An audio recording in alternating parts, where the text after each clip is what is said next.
Hello, this is Newbies to Movies. I'm Tyler, And I'm Justin. and today we will be talking about Christopher Nolan movies, specifically pertaining to Memento and Interstellar. First, we would like to just talk about Christopher Nolan himself, how he's regarded as one of the greatest directors of all time, but specifically in the 21st century as one of the top directors. Ever since his movie Memento really shot off the charts, and since then he's been coming up with movies, and he has one planned in the next year called Odyssey, which everyone's looking forward to, especially after Oppenheimer won the Best Picture.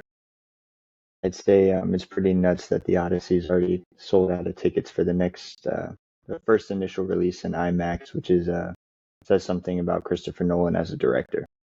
Yeah, him as a director, he really has revolutionized the way to actually record stuff, as he really just uses real film still, compared to a lot of directors who use different ways of filming.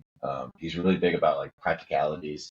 He's really known on his set designs with doing and with Inception, he like actually had the hotel uh, rotating, and it was like real life, not CGI. He's not a big CGI guy. He really uses just real and practical effects.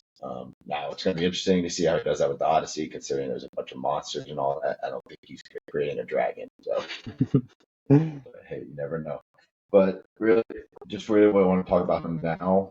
One, because it really sets the scene for different types of movies, the way he directs it, the way he story tells as well.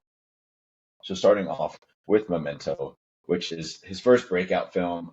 He had The Following before that, but Memento really set up the scene for him, really just dominating the 21st century of filmmaking. And it really, you can see how Memento really mirrors up to like his newer movies and how his storytelling progresses. Something about Memento, so it's about a movie following a guy that has amnesia. So every 15 minutes, he forgets everything that's happening. So he just doesn't know. He just remembers these 15 minutes of story of like his life. And he has tattoos written all over his body, trying to go back to find the killer of his wife. But somebody murdered his and raped his wife, and he's trying to find the killer and kill him. That's like the very basic nuance of what the film is, but the way it's told and the way the plot develops, I think it could be regarded as like a very interesting way, especially for the time, like coming out in 1999. Really interesting. I did not know it was that old. That's it looked really good for that time. And Guy Pearce being the character with amnesia, I think he did a really good job displaying that. There was multiple times where I didn't really know what he was thinking. Yeah. We'll get into like specific plot details that are just really interesting. Starting off with the plot, as we rate a system through this for these movies, we do 10 different categories, and then we rank it 1 through 10 to then get a total number out of 100. So starting with plot, I gave it a 9 out of 10. I think it's such an interesting way to tell a plot. So in the movie, they have different inserts of like 15 minutes where they just jump from beginning to end, or end to beginning. Um, so it starts off with like a person getting shot in the back of the head, and you're like, oh, what? I don't even know who this is. But then the next following scene, that 15 minutes, follows up with like what led up to that happening. And it really looking at in his fingerprint, but like from story told from end to beginning rather than beginning to end, which is really an interesting way to story tell. I agree. I think I mentioned to you that it felt like a normal story, but the story was told backwards, and that's what made it so captivating while watching. Yeah, and there was also something that I've been told is like there's a way to watch it where you can watch it from like the beginning to end, but like there's something on YouTube where you can watch it and like Mm, not the way that's actually directed. I think that takes credit away from Christopher Nolan, who really wanted to do that way. yeah. So, but really, it's just interesting to see how at the end of the movie he figures out pretty much that the person that he's been trying to go after that murdered his wife is already dead. He already killed her. Or we figured it out. Hate him himself. He doesn't know that by what is the beginning of the movie, because he's trying to kill somebody that he thinks is still. It's figured out that a police detective pretty much abuses the fact that he has amnesia, and it's having him kill people with the same last names that he wants to get killed. um, convincing him that, oh, like all these people are my wife's murderer, but like it's just abusing him and using him. And it was interesting at the end that even at the end, he couldn't grasp the fact that he had already done so. Yep. He still didn't know what to believe. Following the pictures, I can't trust this guy. Yeah, and then there's some other scenes like there's a lot of thoughts about Memento. There's one character, Sammy. He has on his hand, it says, "Remember Sammy." And there's some rumors out there, or like some people think that Sammy is actually him, that he's not actually doing any of this, and this is just thought up in his head. Because the movie ends, if you remember, with Sammy being in like a mental institution and saying, "Oh, Sammy ended up in a mental institution," but then he actually gets cut off, and then he's then brought into like, and then it cuts, somebody goes by, and then it's him. It's Guy Pearce's character actually in the seat. Mm-hmm. So some people think, oh, maybe he's in a mental institution. This is all like made up. Yeah. And maybe he actually did kill his wife. Because there's also a scene to where they think it is Sammy, that maybe he was the one putting insulin. Yeah, into her. Yeah. I was under the impression that he was Sammy. I don't know about going that deep. With him being the one in the institution, I thought maybe that was just kind of a figment of his imagination or old memories coming back over him somehow. But I did think that Sammy's not a real person. I think Sammy's not a real person. I just don't think he was the one that murdered his wife. I don't know. If he did, I would be surprised. The only way I could see that happening is if the way he killed his wife was they did have like an intrusion, and like that's when he starts losing his memory. But like she doesn't die in that instance. He thinks she does, because that's like the last thing he really remembers until he gets amnesia. And from that point, he actually loses it because she like exactly the story of Sammy is told, like, oh, she's like, oh, he'll remember. And then he accidentally kills her by like giving too much insulin at one time. Yeah. And then I could see that being a realistic like thing that would actually happen. Yeah. But there's like three different ways of what people interpret of it, and Christopher Nolan has been told to say that like, hey, it's each person's interpretation. I'm not going to tell everybody what to think about my movie. Yeah. Which he's known for that for a lot of his movies. I've noticed that too. And just keeping it on the open and not actually concluding the story, which you could downfall on some plot, but it makes it really interesting. It makes you constantly think, because it's just not one result. Now, getting into characters, I gave this a 7 out of 10. I think it was above average, especially Guy Pearce's character. I think he was really compelling, really sad character when you really think about it. But if you go down the route of believing that he is killing all these people when he doesn't want to, and people using him. And then Teddy, he's also a really interesting character where he just seems like a sleazebag right when you see him, and you just don't trust him even a little bit, so you don't feel bad.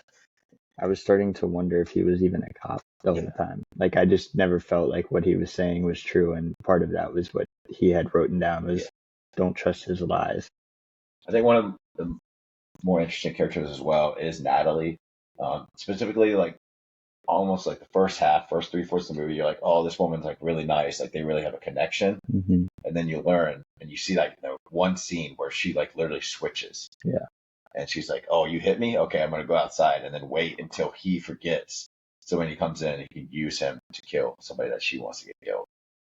Really evil character, but he did kill her boyfriend, so like, or her husband, and then stole his clothes and his car. So she was like, well, you know what? Screw it. I'm going to use him because he won't even remember. Yeah. I think that was one of the reoccurring things with every character was they were all using him. Even the hotel lobby guy double booked him 2 rooms just to get an extra fee out of him. As soon as he told people that he was going to forget this conversation, instantly all the negative came out of everybody and they were ready to use him for their own benefit. Yep. I think that's another thing. They never lied about it because they knew he would just forget. So they were just never, I don't think any of them lied. Mm-hmm. Some people question about Teddy lying at the end just because he lied a lot in the movie. But no one directly lied to him when they showed them true selves. They were just how it was. Then going into cinematography. So I gave it an 8 out of 10. Nolan's really known for cinematography. If you talk, apparently a lot of interviews, he talks about how he filmed it, and he gets like really nerdy about it. So he's just like, oh, I actually filmed it from this aspect in order to get this enlarged lens into it. He gets really nerdy about the his filming and all that. So I think that's really interesting. And you can kind of see it how it's done in that film with different camera angles and all that, and how it leads into his later movies that are just cinematography, like just great. I think one great thing about how he told the story backwards was oftentimes throughout the movie, we'd go back and see a short clip of the same scene we had already seen.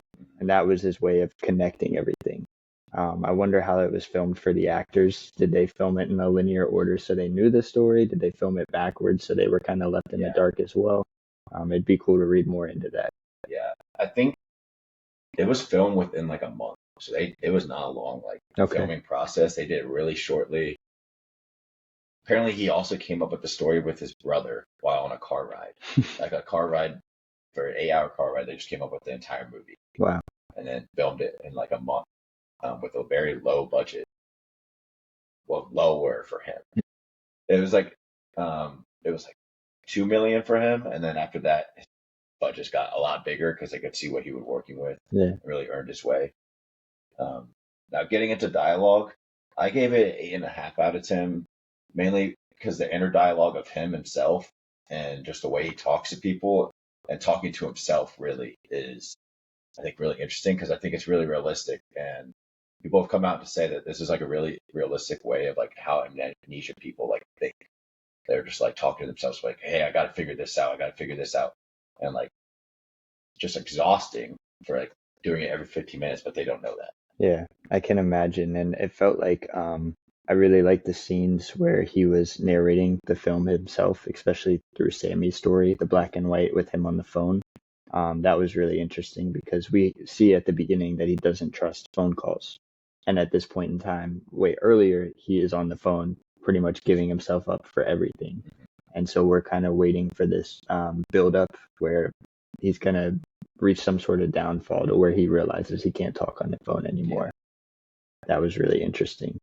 Yeah, I think, it's just the inner dialogue, I think, is like really what captivates. And then the scenes with Natalie where they're talking about like really emotional stuff, but then like figuring out later that like she high key just doesn't mean any of it. Yeah. Even though I think once she comes back, she actually commits and she sees how upset and like, oh, you actually did something for me. She lets her guard down a little bit. Never ends up telling him the truth in the diner, but it was just like, you did something for me. He was like, oh, okay. And then getting into acting, I gave it 8.5 out of 10. I think that was also Guy Pearce did great. At that time, apparently, he was like in a bunch of movies, LA Confidential, and a lot of people thought he was about to be the next A-list guy. Okay. And then now he's in a lot of things. He's in a lot of like separate things, but I don't think he's ever been like a prime A-list actor. Yeah. So I just wondered. Yeah, I feel like his acting really stood out. Obviously, he's set to be the main character, but like I was explaining earlier, I never really knew what was going through his head. Oftentimes, I couldn't tell if he was about to lose his memory, if he just did. I wasn't sure what was going on as the viewer. Yeah. Which made it amazing. Yeah. There was like specifically one scene where he starts running from someone that's shooting at him, and then right in the middle, he's like, wait, I'm chasing this guy. I'm chasing him. And he's like, wait, never mind. I'm running away from him. I'm running away from him. And that's just really funny. And just, you could see it like in his face as an actor where like it just changes too. Like he just instantly forgets everything. And I feel like that's really hard to do. Something interesting about it. So Brad Pitt was actually casted to be him first. I don't know if you saw that. I didn't see that, but the whole time it almost felt like a Brad Pitt role. Yeah. Everyone thinks that he meant for Christopher Nolan wanted Brad Pitt, but Brad Pitt couldn't. This is right after Brad Pitt did a bunch of things, did Seven, did Fight Club. So like I couldn't even imagine if he did this. He's already like one of the biggest A-list actors. I think Brad Pitt would have been really good in this role, but it felt to me at certain points, I don't know if it was Guy Pearce's like facial expressions or what was going on, but that was like giving me Brad Pitt all the way through. I couldn't imagine if it was Brad Pitt. I think it would have just been just a little bit better. Yeah. And then soundtrack, I don't think anything was special, so I gave it a 6 out of 10. Hmm. I don't think it did anything bad to its movie, but I don't think it did anything exceptionally like great towards the movie. Yeah, nothing stood out in particular, but Yeah. Unlike his later films where the soundtracks do sound out, this one was definitely a little bit lacking. that could have had to do with the budget too.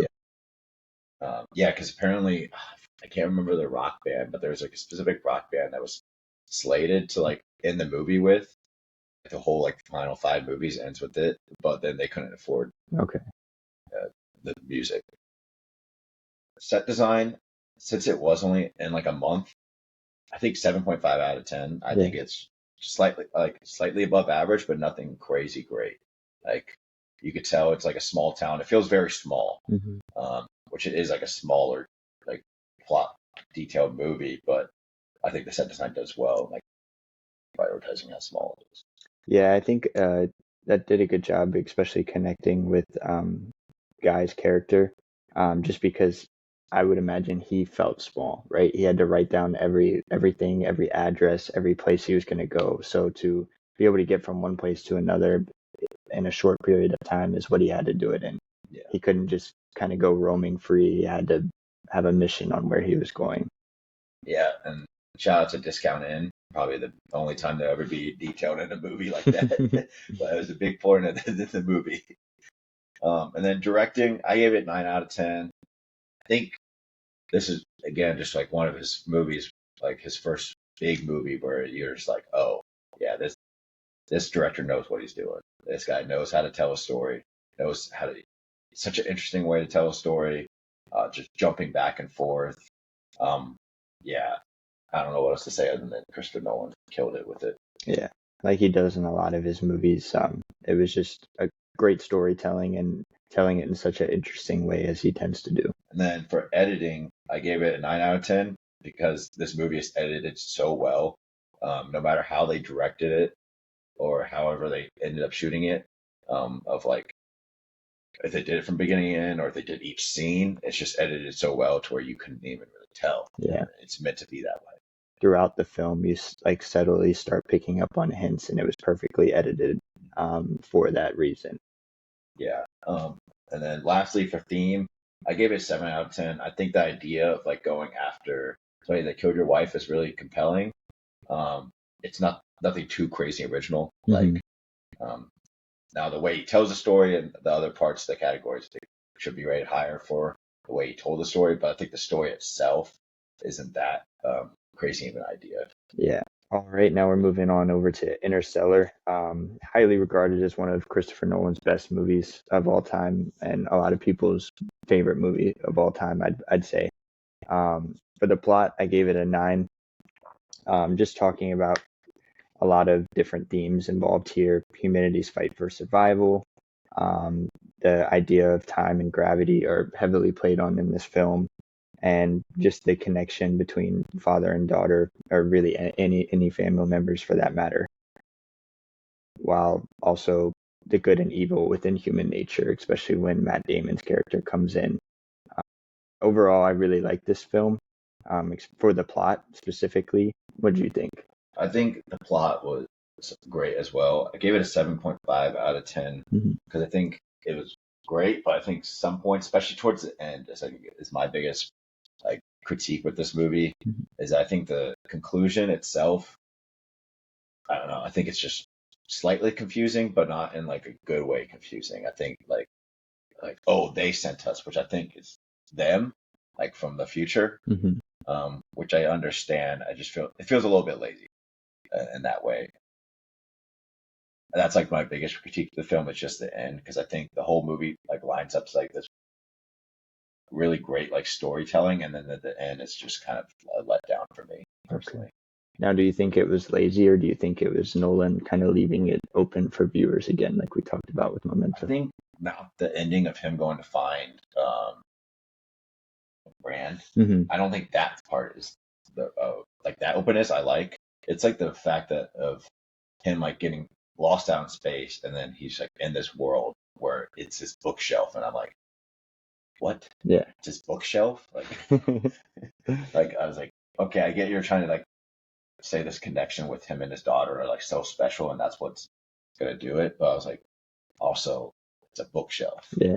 I don't know. I feel like maybe I'm just thinking a little too concrete with it, but I think it was made to be that the fifth dimension is what you make of it. And for him, the important thing was the love with his daughter. And so that's what it transformed into for him being there. okay, Yeah. Um, kind of roll into characters. Matthew McConaughey was insane. yeah, I mean, such a good role, probably his best role I've ever seen him in. Um, just his overall ambition in the role. You fully cared about everything that he did. And I'd say the same thing with Murph too. I know it's kind of hard as we see three different versions of Murph through her life. But each one did great as well. The daughter, the older daughter, and then the older than him daughter, was all great. The supporting cast was pretty good too. Um, Michael Caine as Professor Brand. Over the time, he's been in pretty much every Christopher Nolan movie, I think. And even the robots like TARS had great supporting roles. A little bit of comedic relief at times, yeah. which felt a little corny, but um, overall it developed into a serious relationship with Cooper, which definitely supported everything. I found these characters very compelling. I gave it a 9 out of 10. I thought all of them were very well done, really fleshed out as well, especially with Brand having that connection with her father, while also exploring that connection with Cooper and Murph. I think Josh Chastain, once we get into acting, I think she did a great job as well. Tars, the comedic relief was definitely a little bit needed, especially at those serious tones. Um, and then as well as Tom, like a son who is kind of overlooked in like the grand scheme of like the plot. But like, look at the two actors for it, Casey Affleck and Timothée Chalamet, who Yeah, are like two really great actors. they were there for a reason. Yeah, really play off well. Doyle kind of just comes off as like right in it, where he's just like really full of himself. But then like once he like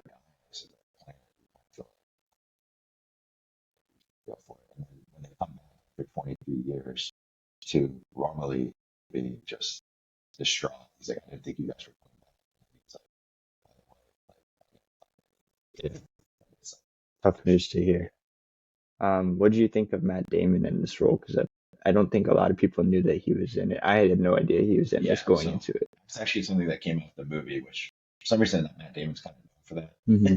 Is so just like a saving part, no one knew that Matt Damon was going to be in that movie until it came out. Same with Interstellar. Okay. He was not listed. He was not on any of the red carpets with them. Yeah. And they were hiding him until the movie actually came out. He just shows up. Now his name is really interesting because his name is literally Hugh and then last name Man. So it's just like the epitome of like a human. Yeah. And why like trying to break humanity. So That's interesting, especially kind of his battle with human nature, what he should do. For cinematography, I gave it a 9. I thought that there was many great effects in this. And as we talked about, Nolan's not a CGI guy. I'm sure that there was some use for this, but I did read about how there was a lot of miniature effects, like in Oppenheimer. They used for space explosions, that kind of thing. And I thought the final scene in the fifth dimension really looked cool. I know you weren't a fan of the bookshelves and everything, but I thought that the whatever effects they were using there looked really good. yeah, the black hole scene, that is now a lot of scientists came out and said that that's such like a good depiction of what a black hole would look like and feel like. And now it's like used in almost every movie that does use a black hole in it. The cornfield, he straight up bought out like acres of cornfields purposely just for the movie. And then once he sold it, he sold all the earnings to a charity. But he purposely bought that just for the movie, just for that kind of like cinematography. That's awesome. For dialogue, I gave it an 8. My favorite quote was, "Mankind was born on Earth. It was never meant to die here." I thought there was a lot of great quotes all around. I actually had the most trouble picking a favorite quote for this movie. I like that quote specifically, just for the idea of exploration in general. It doesn't necessarily mean that we have to stay here, but we should do everything in our power to kind of preserve it. Yeah, the dialogue is really great. Matthew McConaughey delivers some lines really well. Yeah, Doyle also gives awesome really good lines, especially at the beginning, trying to like set the tone for the group on this adventure. Just for him to go to a sad ending. I think he had some very slept on lines.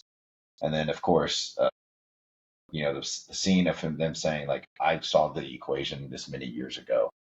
I know that there is nothing. And then it's just like, man, you just, like, heart drops. It makes a man kind of feel a little bit more evil.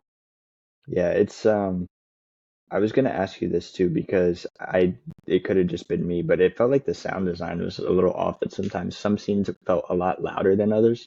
Not specifically like high intensity scenes, but just standard talking. I felt like I was constantly turning up my volume, and maybe it was just the TV I was watching it on. But Yeah, I think there is definitely some scenes, and I don't think it's action for so, but I think it's like the lines that they're saying. yeah, So I remember when Professor Band's like dying, and then he tells Murph like, "What about it?" I remember the volume did increase on that, and it kind of like increases like maybe with our heartbeat because they yeah, play a lot with like time and hmm beats in this movie too. yeah, I could see that. Set design, I gave it an 8. Shot in a lot of real life locations, and I felt like the two other planets that they went to also looked very real. Obviously, they were shot in actual locations, but they felt real and they felt very empty, right? With is Murphy's planet, or sorry, yeah, Yeah, yeah, the ocean planet. It felt very vast and kind of unknown. yeah, They did a great job at that. Let's see here. Acting, I gave it a 9. Like we talked about a little bit already. McConaughey ran away with it. I think it was some of his best acting, and yeah, the supporting actors cared and felt involved for all their own individual reasons. yeah, Especially with Anne Hathaway's character, I felt like she really stood out as well. yeah. I think this is one of her best roles. Mhm. She's known for a lot of like more rom-com roles, more like lighthearted romance movies. This is like probably one of her only this and Les Miserables. It's probably one of the only movies that she's like really being serious and I think she kills it. As well as Professor Brand, so Michael Caine, like he kills it too. Um, there's a reason why Nolan always wants him in his films. It's Yeah. because he kills every scene he's in. And then this was Matthew McConaughey's like, even though he didn't win an Oscar for it, and he won one for Dallas Buyers Club, this is like the one that really put him on the scene of being a serious actor. Both of them did because before he was a rom com guy, always put in romance movies. I really thought of as like a serious actor, and then this kind of compelled him to a different line of or different tier. So for directing, I gave it a 9 as well. I said it was well directed, well paced. It was a longer movie, but I never felt bored. I'd say I felt like I was always intrigued in what was going on, what was going to happen. And I think it took a lot of risk in the storytelling as we don't understand the full scientific nature of a lot of things going on in the movie. But I like that he decided to take a stance on those points and not just say, well, I'm not going to explain it. No, I'm going to explain it how I think it might be and go for it. Yeah. For him, some of his other movies where the storytelling really jumps around more, I gave it a little bit of a lower score, like 7 out of 10, mainly because it didn't seem as risky of a storytelling directing sense as it was. Because I think that the complex nature of like what they were trying to talk about is why he decided to do that. Mhm. Since he didn't take as many like actual timeline risk, Mhm. that's why I took a little bit of a more divot on it. And then the soundtrack, I gave it a 10. I think Hans Zimmer's score was the best that he's ever done, which is saying something. Some of the best music in movies, and I think it really encapsulated the feelings of the characters in each specific scene, um, as well as um, the repetitiveness of the sounds, right? We know that main scores in multiple scenes throughout the movie, which brings back that emotion of love with his daughter. Yeah, the soundtrack, easy 10 out of 10. Top five like soundtrack for any movie ever. It's just so top tier. There's really nothing else to say about it other than scene on Murph's planet, like the water planet. Like each second that's played on there is a day Yeah, on Earth, which is really interesting. So if you look back on it, you can count it literally out like their days just going on by yeah. and when they're passing. For theme, I gave it an 8. The power of love, transcending space and time, is a pretty deep theme that I think a lot of people can relate to.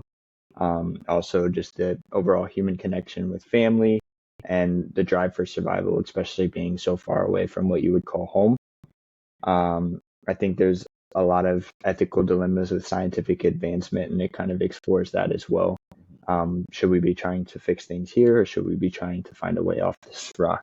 Yeah, yeah. I think I gave it a 7 out of 10 mainly because like the space kind of theme of stuff, of like trying to find a different way to live.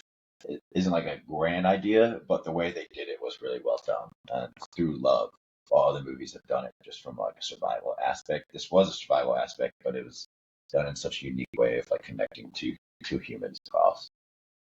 And then for editing, I gave it a 9. I thought it was the perfect use of practical effects. Oftentimes, I couldn't tell what was a practical effect and what was, Yeah, CGI. So that tells me good editing right there.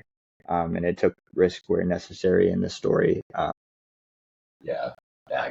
Gave it editing 9 out of 10. I think it was really done well. Yeah, Like it's really big scenes because I'm pretty sure the extended version of it is like adds on another 40 minutes, which oh, is for a really long movie already. yeah. So that leads me to my overall score was a 8.7 out of 10. Yeah, mine was 8.2 out of 10. And then for Memento, I gave it a 7.9 out of 10. Slightly had Interstellar above Memento, personally. And then same with me, I had Memento at a 7.5, so just about a point difference. I think both movies were great, and it was cool to see kind of the originality of Christopher Nolan, where that came from, and then also what most people would consider his peak. Yeah, yeah, for sure. Okay, so now we are going to do a collaborative ranking of all the movies that we've seen by Christopher Nolan. So how this is going to work is that we're going to be split up into two different selections. So Team A, that person will get selection of 1, 3, 5, 7, and 9.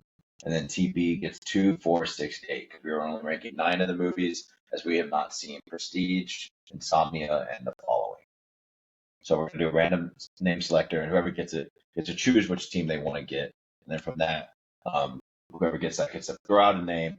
And as long as with these teams, Team A gets one veto. So if they make a selection and you don't like it, you can veto it to either make it higher, or if you're like, oh, I actually want this different movie to be lower. And then Team B gets two vetoes along with their selection since they don't get the top end pick. All right, we'll go with the random name generator here. So I think I'm going to pick Team B with the 2 vetoes. So that means I get 5 picks, Justin gets 4, but he gets two vetoes. So starting off with number 9 on it. So number 9 for me is the ending of the trilogy of the Dark Knight trilogy, The Dark Knight Rises. Okay. That is my number 9. I think it's one of his weakest films. It seems like a movie that isn't really like heartfelt. It seems like he was kind of forced to make it in a way where I understand. I also think Bane has not done well as a character personally. Knowing a lot of the comics, I think Bane is really, yeah, just chalking it up to him just being like a service boy. I really hate it because that's just not who Bane really is. Yeah. Bane is his own character. He's his own villain. Um, I also think Christian Bale's Batman is a little bit underwhelming in this movie compared to the other two. But yeah, what do you think? I agree. Like you said with Bane, and I'm actually going to go ahead with my next pick to jump in on you. I'm going to go with Batman Begins. Okay. Um, I think that these are great Christopher Nolan movies and not good comic book movies. Um, and that's not to bring them down any. I still think they're really good films. I just think he really tried to make an action movie rather than a comic book movie, which that's what it is. And there's nothing wrong with that. Like I'm saying, I still really enjoy watching these movies regularly. I've seen them multiple times. I just think they're the weaker of the bunch when it comes to Nolan's great movies. Yeah. I didn't have Batman Begins really high either because a lot of it I think is a little bit misleading. I just think, yeah, like you said, I think it's a good Nolan movie, like an all right Nolan movie, and then an all right comic book movie. I think the second one is a different conversation. But Yeah. now going with my number 7 choice, Tenet is going to be mine. It's one of his newest ones. I'm personally not a big fan of the way it was either. I think it's a little bit better than Batman Begins. I've rewatched it now 4 times, and I'm still kind of confused, which I understand. That's kind of like his whole movie. But if you watch a movie 4 times and you're still confused, I think at some point the director kind of messed up with the story a little bit. I'm gonna have to cut you off there and veto this one. That will not be number 7. Okay, that means I need to put in another choice. Yes. Okay. So at number 7, I think I'm going to go with Dunkirk. Dunkirk, the storytelling or like the timing of it is really cool, but I think the story, there's not much dialogue actually, which the VFX is really cool, but like there's not much talking. And then they're mirroring like a real life event. Wow, I just think I just think it's one of his weakest films. Like when we're talking about Christopher Nolan, we're talking about some great films, so we're gonna be missing out on like. I don't want you guys to think that I think it's bad. I just don't think it's as strong as this other one. Yeah, I agree. I think Dunkirk was a good film. Like you said, though, there's not a lot of dialogue. It's more about the evolving story, and it's a good film. So I'll go ahead with number 6, and I don't think a lot of people are gonna like this, but it's gonna be The Dark Knight Rises. Or the Dark Knight. Or yeah, sorry, The Dark Knight. It's I think it's a little overrated. Not in terms of Christopher Nolan movies, and I know you're probably getting ready to veto this hard, but again, all of the Batman movies didn't feel like great comic book movies.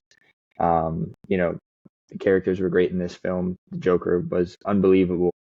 I just feel like Christian Bale's Batman lacks a lot about what Batman is in the comics, and that's where I see the fall in this movie. Yeah, I'm gonna veto it. I just strongly think The Dark Knight is one of his stronger films. I think the storytelling's awesome. The movie just rocks. I don't know. It's one of my first loves of a movie ever. I still remember like the first scene itself, like the first like actual scene is just still insane with the Joker. Well, we'll talk about it when it actually is going to be in that selection. So then I think what I will have to do here is then go Tenet. Okay. I was hoping for that to be like 4 or 5, but I enjoyed Tenet. I understand what you're saying, that it is very confusing, and I think this is the film. Everybody always says that Nolan plays with time, and I think this is the film where he said, "Okay, you want to see me play with time? I'm going to play with time." Yeah. This is where it really like he goes all in on the whole time aspect. I think a lot of the scenes were really cool. Also understanding that the actors learned how to say some dialogue backwards. They learned how to act backwards. I think it's a very interesting way of going about doing this movie.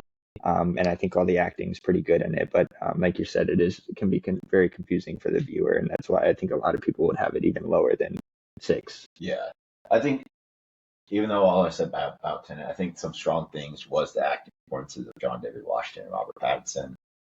Really putting Pattinson back on the map, that in the Lighthouse of back-to-back years really just brought back like, oh, this guy's actually a really good actor, and don't let Twilight take over his career. And now he's like one of the biggest actors right now. He's like, he's getting asked to do everything. He's going to be in the Odyssey as one of the main actors with that too. So yeah, it's still a great movie by any means. Okay, so now at number 5, I am going to go with Memento. That is the movie I watched this week. Still a really strong movie, really set up for the later of his career. Plot details, really taking risk of doing well with certain types of plot. I think it does really well, but I think it's lacking from the other ones that really are his top tier movies. Again, when you're ranking Nolan, it's kind of hard to put some movies towards the bottom, but I really enjoyed watching this movie this week. But like you said, there's a few things missing, and I think it's a normal story just told backwards. The main interest in this movie is how it's told. Yeah, I think really without this movie, I don't think he gets his chances to make these other movies, so still should be recognized. So at number 4, I think what I'm going to do is I'll go The Dark Knight now. Yeah, I think, like I said, I don't mind these movies. I just think that they're not as good as comic book adaptations as they are action movies. Yeah. So about The Dark Knight, and the reason why I love it so much is one, Heath Ledger's Joker is the best Joker. I don't think unless somebody does something crazy in the future, I don't think anybody will come close to it. I mean, he actually went insane, and that's sadly why he passed away. Also, really put like comic book movies on the map, in my opinion, of like being, oh, this is what they can be. Really set it up for, which is surprising because it's their enemy, DC's enemy, but really set up for how successful Marvel was going to be, and like how big Marvel movie or how big comic book movies can be. Now about Christian Bale's Batman, everyone has different thoughts about each Batman. I think he does a really good Bruce Wayne. I think the Batman himself, I think that's where Pattinson kind of does a little bit better in the Batman of like actual being a detective, actually looking into it. Pattinson is not a great Bruce Wayne yet. We'll see with Batman 2 if he actually brings out any Playboy style of him, because that is a big point. Is that you got this such disparity of people, like the Dark Knight, and then you got Bruce Wayne, and like those are two total different entities, which I don't think has been done perfectly yet by any of the actors.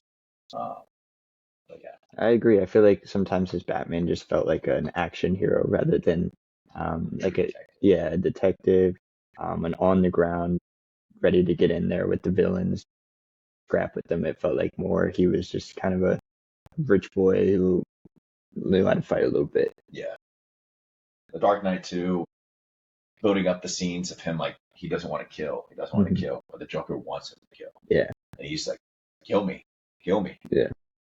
Like the whole movie, it's like a cat mouse game. Yeah, the soundtrack is also crazy in the movie. Yeah. Harvey Dent, don't even like Two-Face, like that's also like a crazy character turn in that movie.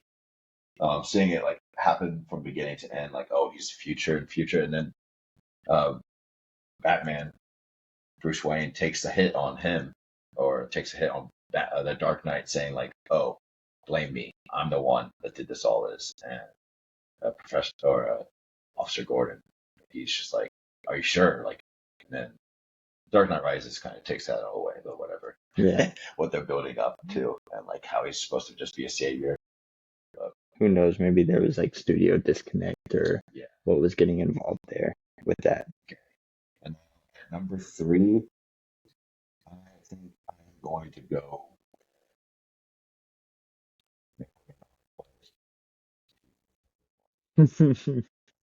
Have one veto. I'm going to go with Interstellar.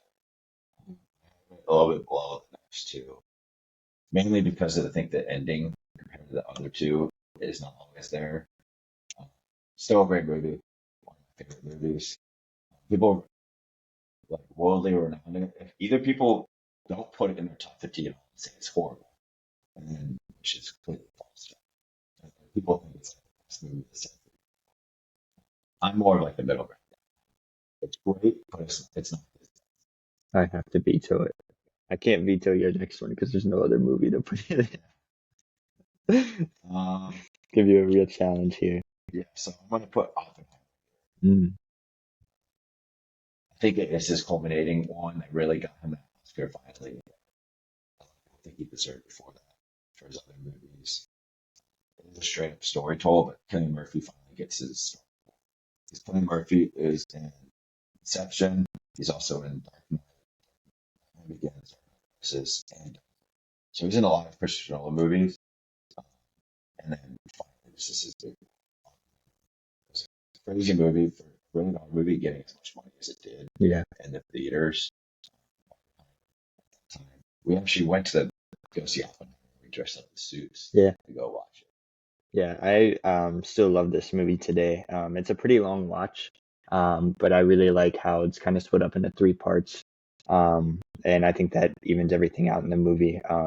I really enjoyed this movie, even I'll turn it on all the time now still. If I didn't veto there, that probably would have been 2. And I would argue that it could be 1 for Nolan. It's one of my favorite Nolan movies for sure. So for number 2, I'm going to have to put Inception here. I really like this movie. It is kind of a mess when it comes to the dream world and everything. If you're not really paying attention, it reminds me of Tenet in that sense. You really got to be on top of your game and know what's going on. But the overall plot and theme are pretty great in this movie, and I know you really enjoy this movie too. Yeah, this would have probably been my number 1, but it's such a great movie. DiCaprio kills it. Like all of the side characters.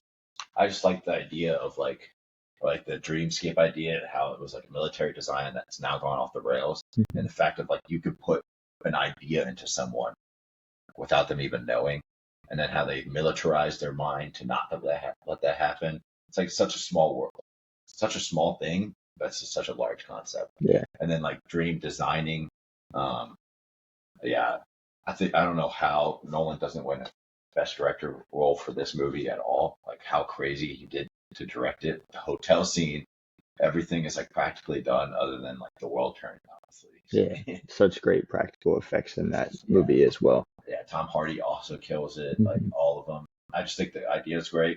There's another movie I don't understand how DiCaprio doesn't get like not even nominated for Best Actor this year. Like it's actually insane. Yeah. Some point just to get slept on.